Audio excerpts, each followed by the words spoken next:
Facebook একটা মজার worm whole. ফেসবুকে বিভিন্ন শর্ট রিলস আছে, এইগুলোতে দেখে মানুষ এনজয় করে। আমিও করি, বাট আমি ফেসবুকটা একটু কম ইউজ করি। হোয়াট এভার, তো ফেসবুকে স্ক্রল করতে করতে আজকে একটা ইন্টারেস্টিং ভিডিও দেখলাম। ভিডিওটা হচ্ছে যে আপনার একজন পুলিশ সার্জেন্ট একজন বাইক চালককে ধরছে। সে অবভিয়াসলি ট্রাফিক আইন ভঙ্গ করছে, তার মাথায় হেলমেট ছিল না।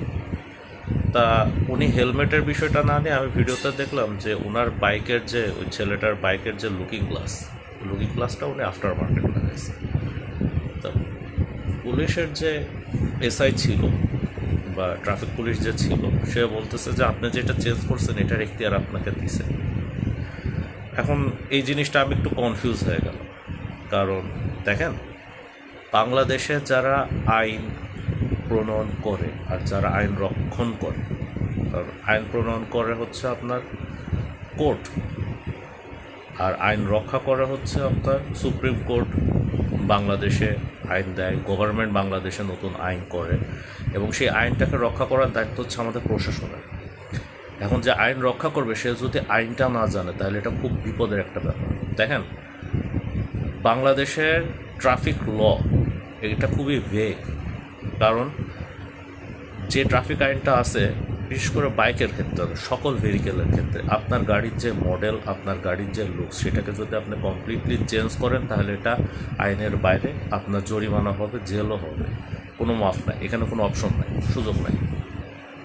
এখন আপনি একটা ইয়ামাহা এফজেড ভার্সন 2কে যদি ইয়ামাহা ফেজারে কনভার্ট করেন, আপনার জেল জরিমানা দুটোই হতে পারে। এখন আপনি যদি আপনার মিরর চেঞ্জ করেন, আপনার জেল জরিমানা হওয়ার কথা কিন্তু উল্লেখ করা নাই। পুরোপুরি গাড়ির চেহারা চেঞ্জ করলে, গাড়ির রং চেঞ্জ করলে এটা আইনের বাইরে।